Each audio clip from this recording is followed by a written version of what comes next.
Okay, this is going to be a little unboxing and review of the Gold Digger GC1032 metal detector. It's one of the made in China metal detectors, and there's not too much information out on YouTube about this. In fact, there might not be anything at all. So I decided I'd do this review. I got this detector on a Black Friday sale.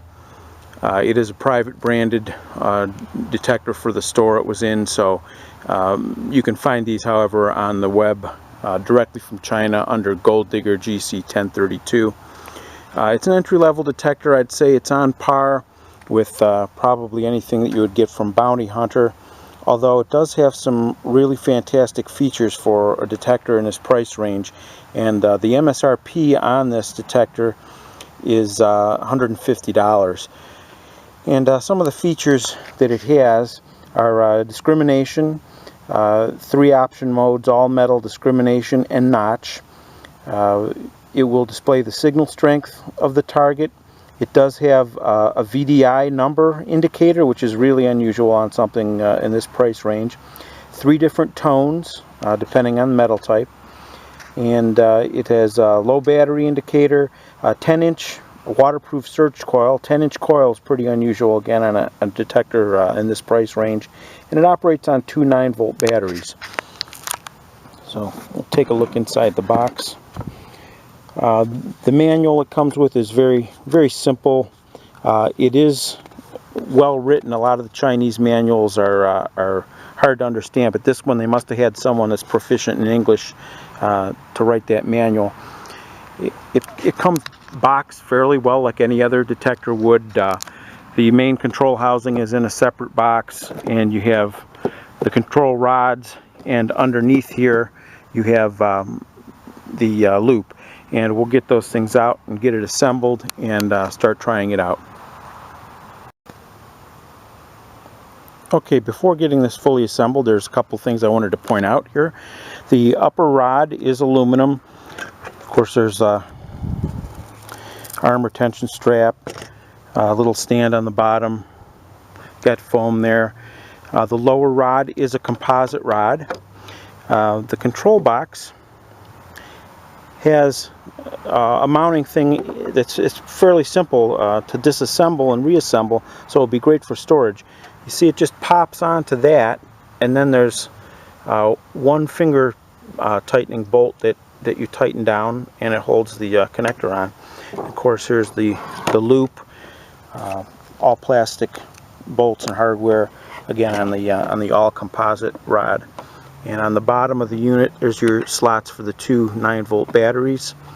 On the front faceplate, you're going to notice the headphone jack is your standard 1/8 inch headphone, like most headphones, people would use for their iPod or whatever. So you don't have to get special headphones with a 1/4 inch plug or anything. Okay, let me get it together. Okay, let's get ready to do some air testing on this thing. I'm going to turn it on. I'm going to turn the discrimination all up. I'm going to leave the discrimination off. I'm going to turn the sensitivity all the way up. Okay.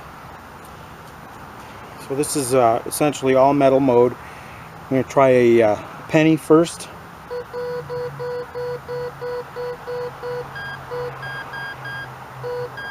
About 6.5 inches. So we'll put the penny down there. We'll try a nickel here.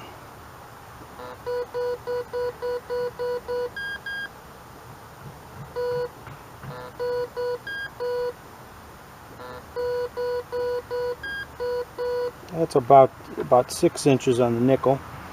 Try the dime.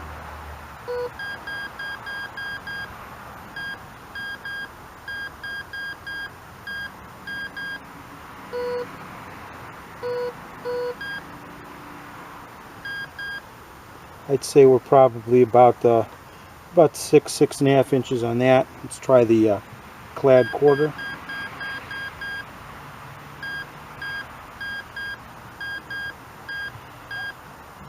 About 7.5 inches. Then I have a white gold 10-carat ring.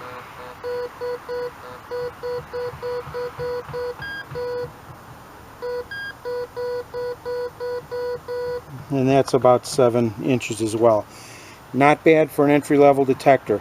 You wouldn't really expect an entry-level detector to go much deeper than that, and most people are, you know, just getting into this, if they're doing coin searching or that type of thing, they're probably not going to want to dig more than 6-7 inches. So I'd say that's a pretty successful test. Again, for an entry-level machine, it's very well priced and has target ID. The target ID I have found to be pretty much as spot on as you could expect of any other detector. I mean, no detector is going to be 100%, but this is probably as good as anything out there in its price range.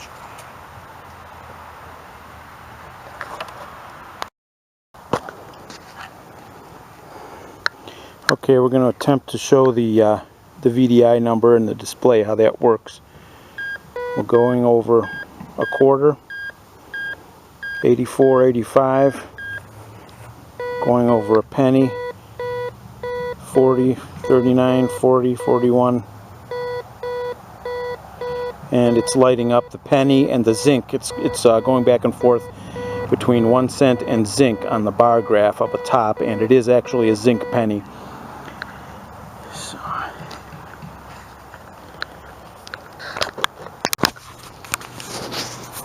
Okay, let's see how well the discrimination works on this now. Again, now this is all metal mode, and that's an iron rod. Now I'm going to hit the discrimination and kick that up a couple notches. Discriminates that iron rod out. Doesn't read any signal.